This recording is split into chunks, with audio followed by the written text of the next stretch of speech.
Okay, so I'm gonna give some preface before I present. When I'm not given a clear prompt, I write the paper that I want to write. So I wrote about the thoughts that I've been having throughout this class, mostly brought about by the lecture on profit inflation and the subsequent emailing I had with Prabhat and Utsa about just how little this is known and talked about. And so a big part of my paper is based off of the lecture that Utsa gave in 2020 on the Bengal famine and how it connects to imperialism. And the other thing I'll say is that in America, I'm in the US right now, it's 5:20 a.m. Good morning to my fellow online students and good afternoon in India. But I studied the Holocaust, the Nazi Holocaust, for 3 years at the collegiate level.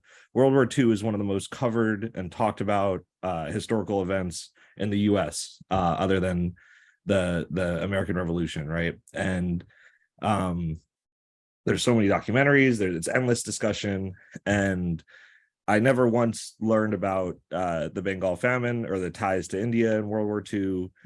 And a big thing that I'm passionate about is about connecting the dots for people to show that these aren't individual events, but they're connected through all these different things.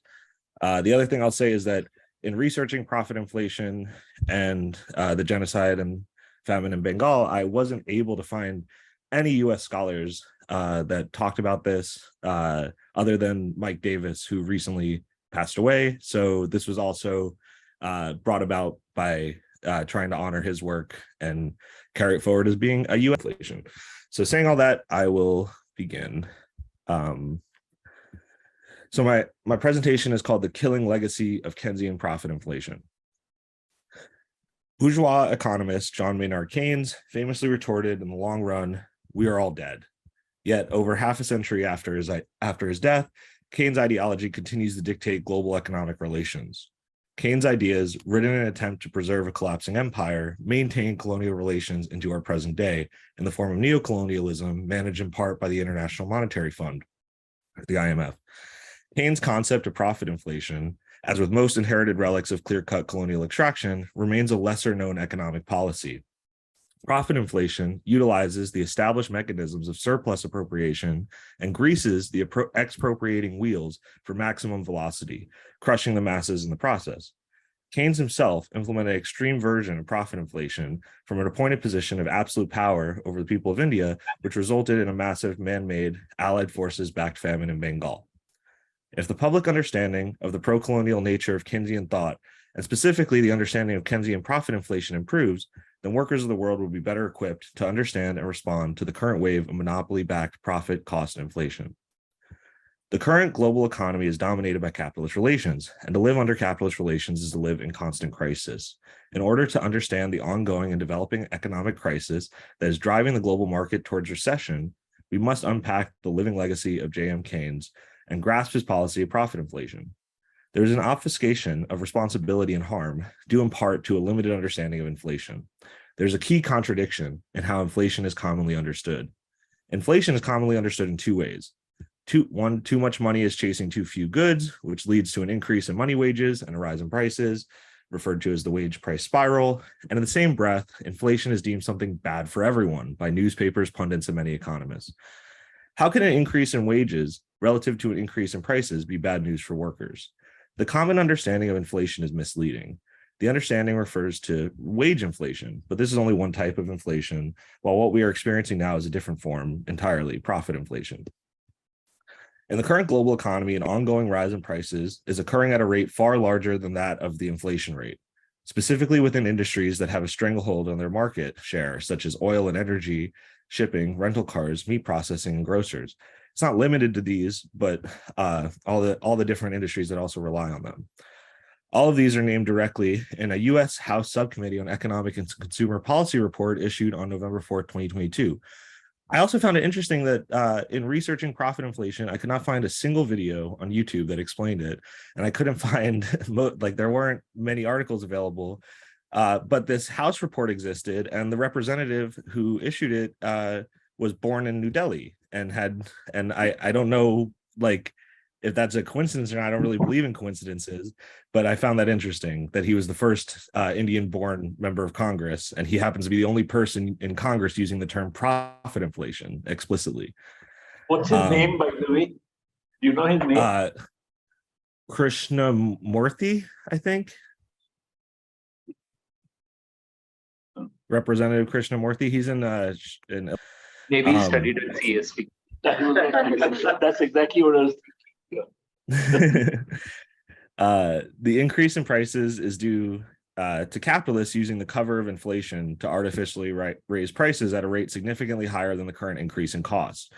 Governments could intervene to increase investment into productive assets, but these assets are primarily owned by individual capitalists. When the Federal Reserve issued trillions of dollars to support the stock market, a majority of that money is going into a small fraction of the population. Around 10% of the US population owns 90% of the stocks. This money goes directly towards stock buybacks and the continued hoarding of productive assets.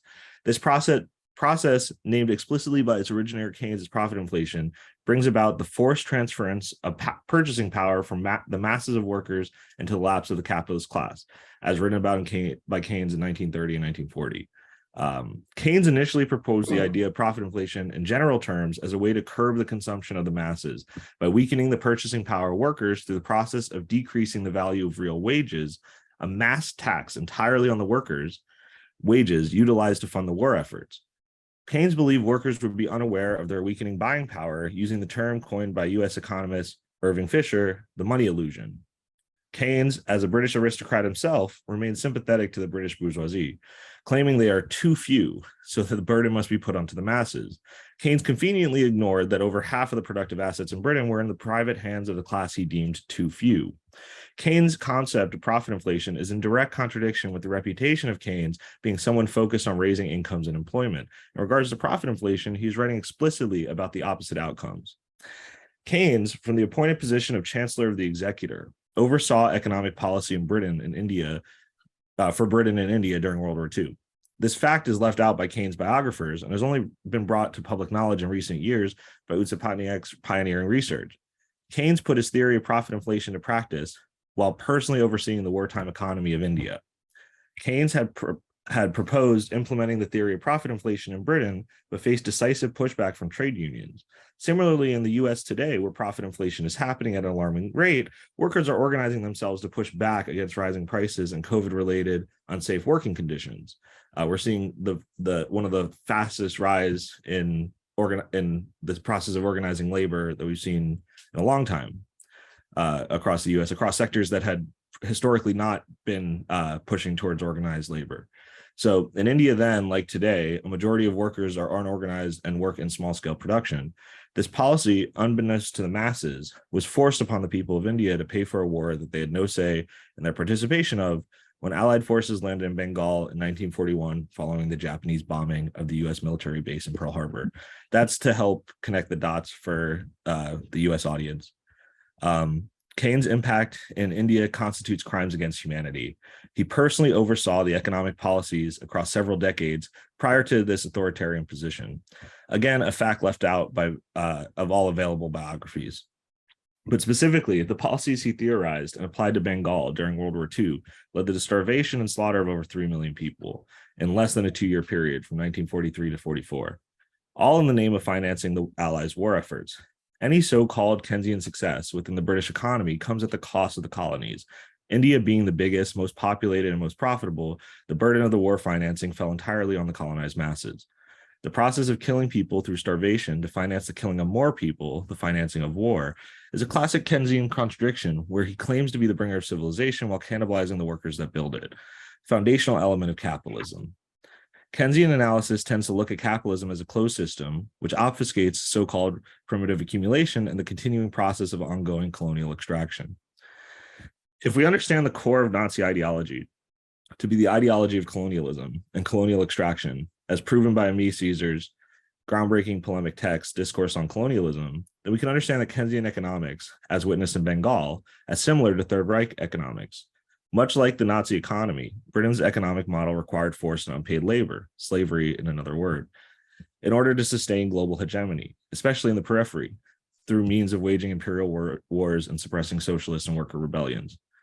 All capitalist systems require unpaid and forced labor in order to operate. The adjustments to this exploitative system put forth by both Keynes and Hitler resulted in millions upon millions of deaths in order to fund a war machine with the hope of conquering the world. Both are praised for their economic prowess while relying on the mechanisms of colonial extraction domestically and abroad. Keynes' ideas harbor the core of Nazi ideology within his own. This supports the claim that the IMF is the continuation of the colonial project and the vanguard of a modern adapting fascist ideology. The forced loans Keynes took from India to serve the British Empire are the political ancestor to the forced loans brought up by the IMF today. The IMF facilitates profit inflation by enriching the capitalist forces of any given nation at the expense of the workers, by increasing productive assets in the global south, but appropriating the surplus back into the IMF and global north. We see the continuation of the colonial project. Even after colonialism is pronounced over, the stabilization policies of the IMF are a continuation of these colonial mechanisms. When you look at the conditionalities of the IMF, these imply there has to be a cut in government servant salaries, public employees, and government spending, which create more purchasing power in the non-government workers for primary commodities that will be primarily imported. All of this operates to force the transfer of buying power away from the working class at an expedited rate, the core goal of profit inflation. In conclusion to this day, the working class is haunted by the ghost of Keynes. Keynes' rotting carcass reeks within the bloody foundation of the International Monetary Fund and continues to ravage the earth despite a small but growing understanding of the material results of his life's work. The average economic student studies Keynes as a visionary savant, yet, as all defenders of capitalism must, they are made to ignore the machinery of accumulation, specifically colonialism, and the crimes against humanity committed by so-called civilizing bodies. Keynes and his contemporary Hitler have only died in body, not spirit, and it is the spirit that the workers of the world must slay in order to free themselves from perpetual crisis. So that's the end of my written lecture. I want to just thank both professors who are here today, because your work was incredibly important to writing this paper, and I wouldn't have been able to do it without you. Especially the recent article about oil prices was really useful. So thank you. Thank you.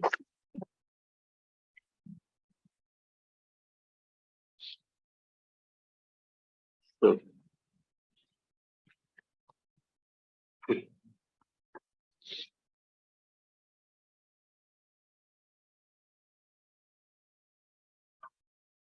I can't, I need you to know, I don't know if other online students can't hear it, but whenever you clap, it's just silent. So I didn't feel any affirmation. So I can get affirmations from, questions or comments. Thank you. Yeah. It's for me, it's a great one. I mean, I'm clapping again. You might not hear it, but I'm clapping, and I'm seriously clapping. Just that, I mean, I've just been thinking. I think maybe this opportunity is making me to think twice about the great John Lord Maynard Keynes. So, and I think I'll probably be very glad if I could have a piece of your presentation. It's wonderful. Thank you. Thank you, Jonathan.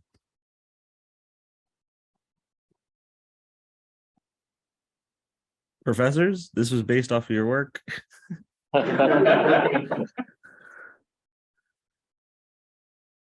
Actually, it is worse. I don't want to attack Keynes further beyond what you have done, but this business of the loan, you're talking about the loan. Effectively, what the British government did was to ask the central bank in India to deficit finance, but deficit finance against claims held on the British government. Okay. Now, so India was, as you say rightly, India was giving a forced loan to the British government. After the war was over, in fact, Keynes argued that look, I mean, Britain should repudiate this loan because, after all, the war is something which was also, India was also involved in the war, and so actually Keynes's position on that was very, very immoral. It's bad. As a matter of fact, conservative economists like Dennis Robertson were so much better on this because they said it's unfair. You said Joan Robinson's work, or I mean, this is I think Dennis Robertson's essays have a thing there. I think one of his essays, he has this collection of essays, utility and all that, and so on. Essays in applied economics. I think one of those volumes has an essay where he actually says that that it's very unfair to repudiate. So the British government didn't actually repudiate, but there was the wartime inflation. And additionally, there was the depreciation of the pound sterling vis-a-vis the dollar, 1949, which basically meant that the value of that loan really kind of, greatly depreciated. It depreciated vis-a-vis the dollar and additionally depreciated in real terms because of the price rise.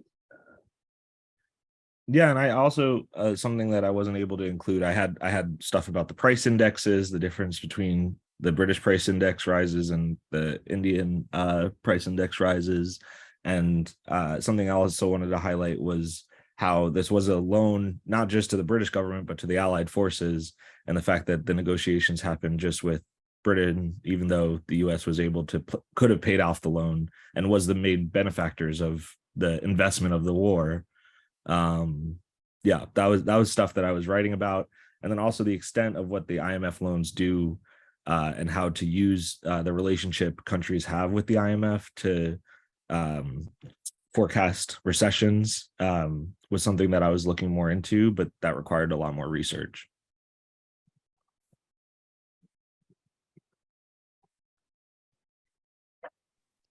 Yeah, excuse me. For me, I see a sense in your presentation, Matt, from the point of view that let me give an example of my country's dilemma, as it were. Between 1967 and 1970, we had a civil war.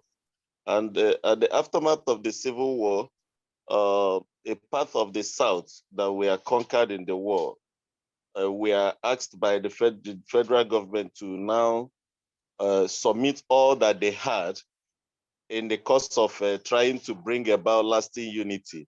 So they submitted all that they had, forcefully submitted all that they had to the then federal government, supervised by the British government. And then we now have every man who had maybe millions or in Naira then, we are giving just a mere 20 pounds to start a new life.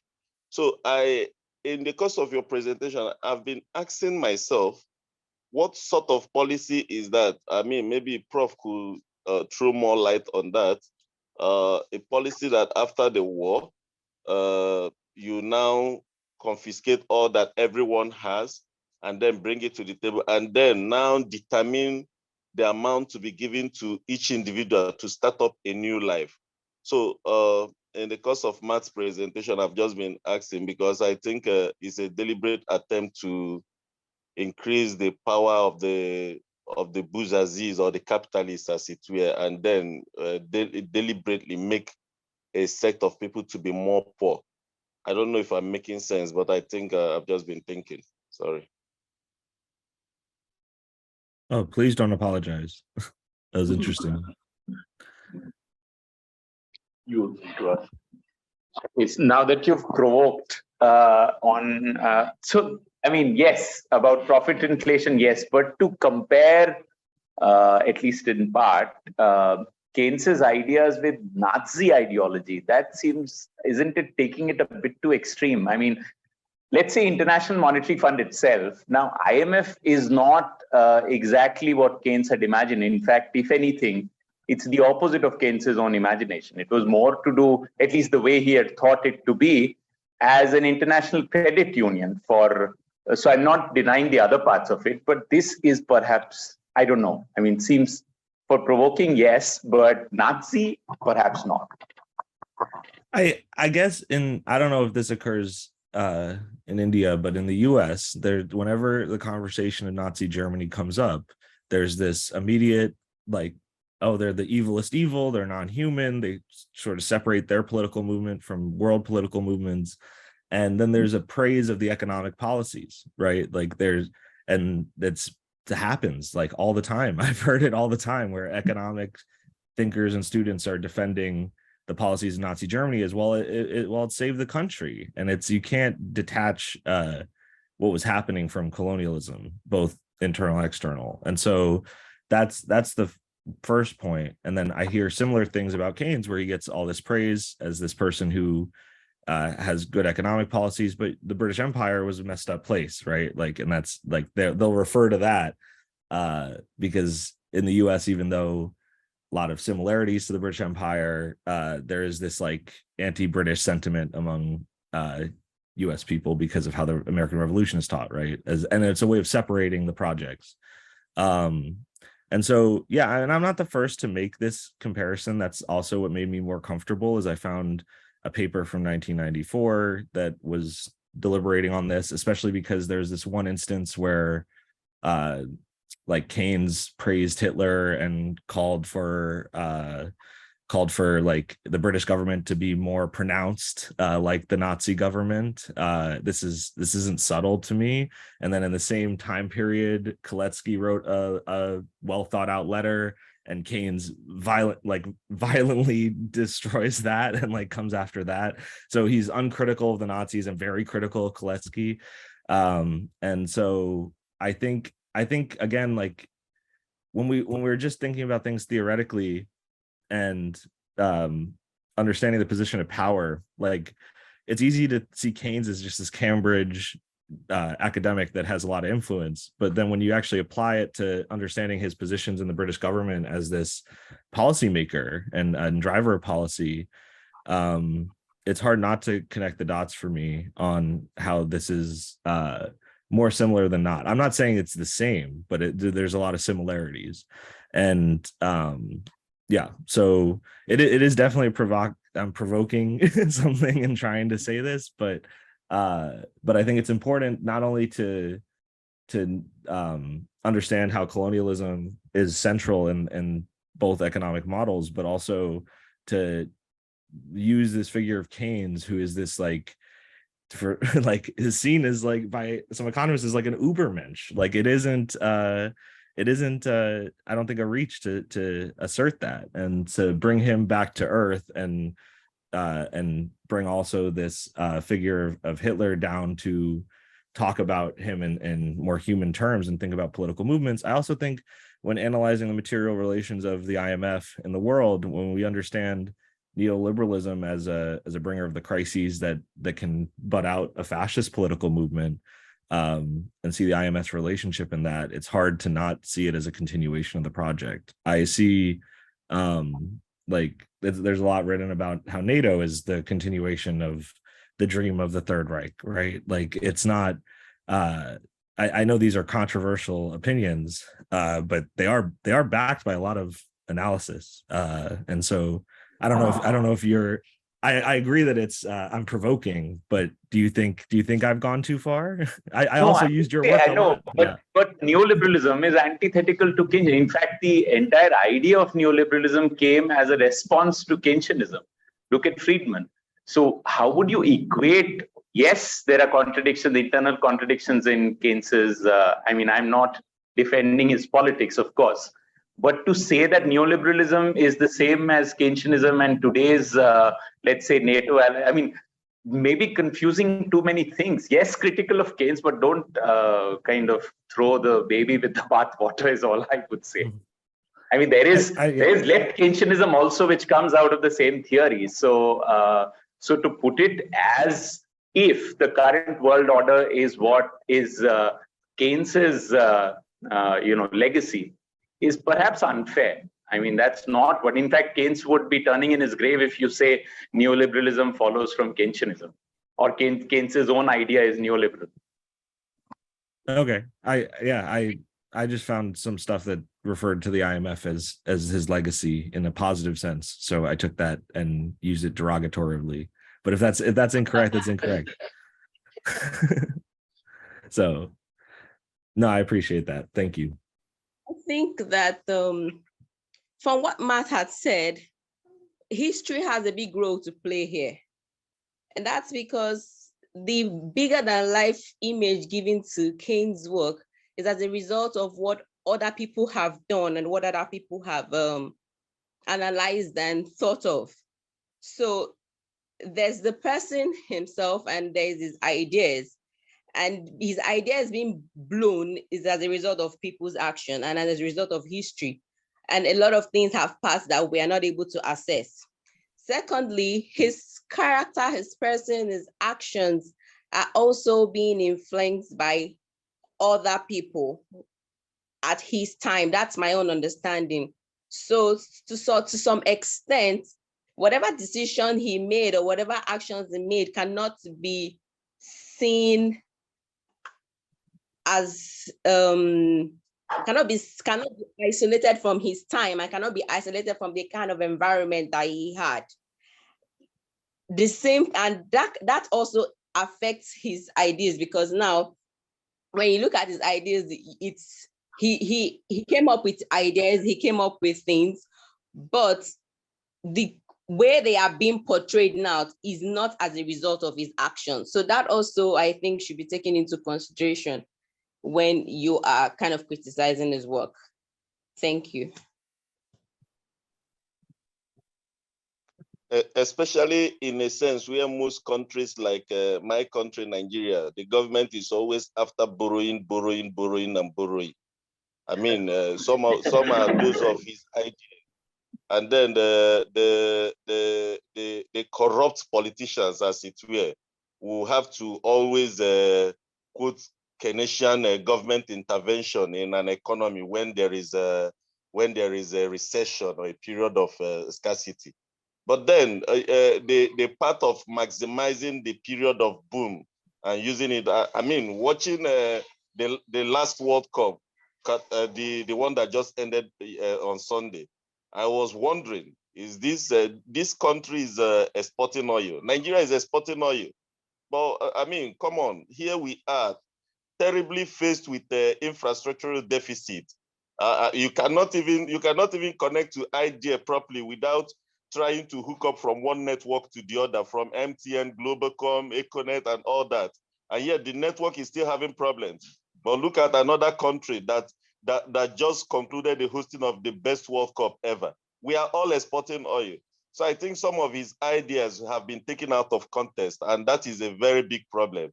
I think it's about time we begin to rethink on some of his ideas and then make solutions that could support what we want to achieve. Thank you.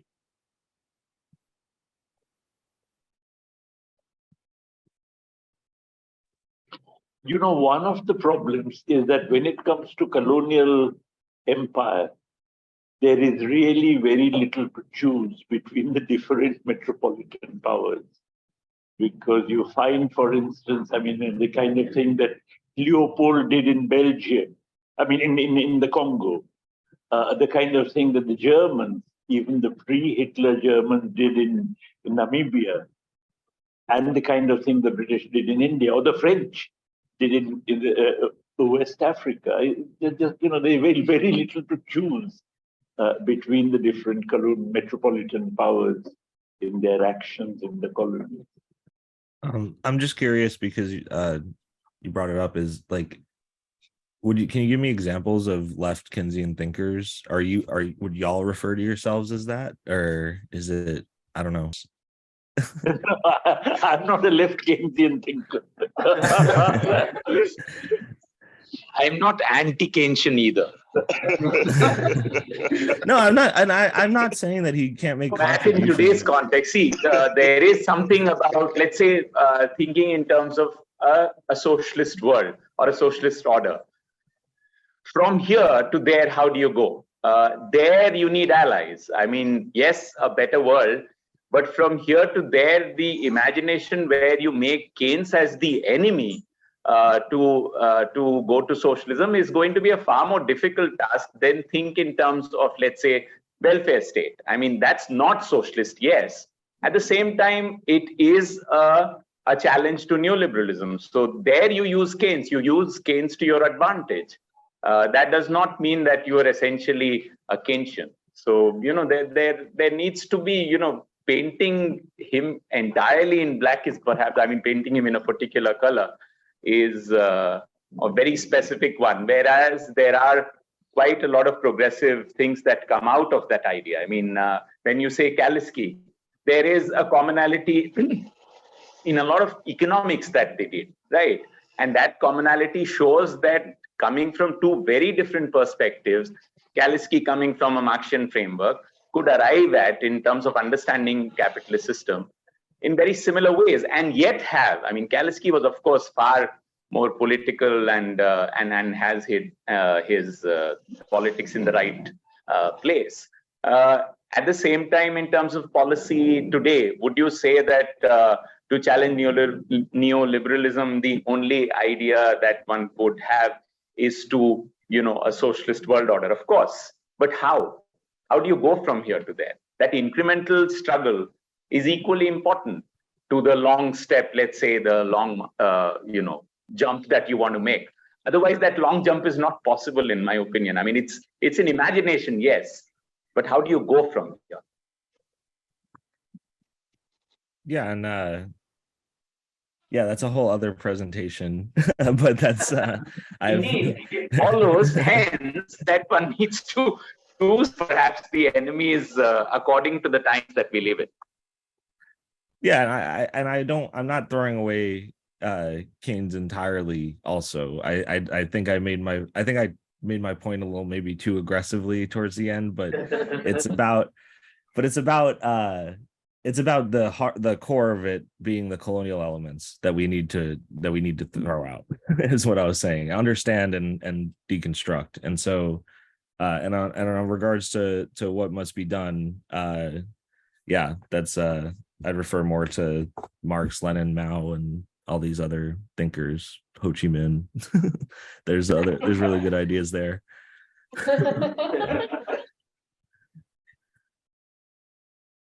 So thank you so much. Thank you very much.